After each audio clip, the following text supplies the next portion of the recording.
Hi అండి. నాటి పుట్టుకొక్కలు ఎంతమందికి తెలుసు? మ్యాక్సిమం పల్లెటూరులో పుట్టి పల్లెటూరులో పెరిగిన వాళ్ళకి తెలియకుండా ఉండదు. ఒక్కసారి తిన్నారంటే అసలు ఈ కర్రీ ఎవ్వరు వద్దని అనరు. అంత టేస్ట్గా ఉంటుంది. నాకైతే పిచ్చి పుట్టకొక్కల కర్రీ అంటే. పొలాలకి వెళ్ళే వాళ్ళకి ఎక్కువ దొరుకుతాయి. ఇప్పుడే తీసుకొచ్చారు, మాకు అమ్మారు.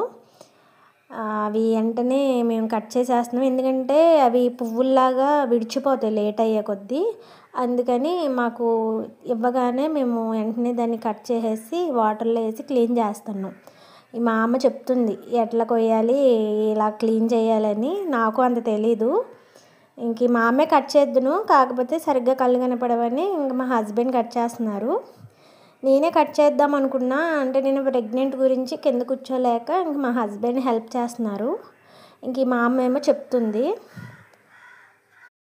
లేట్ అయ్యే కొద్దీ పువ్వుల్లాగా వచ్చేస్తాయి. నేనైతే వేడి వాటర్లో ఉప్పు వేసి ఉడకపెడుతున్నాను, పువ్వుల్లాగా రాకుండా ఉంటాయని. మళ్ళీ దీన్ని క్లీనింగ్ చేయాలి.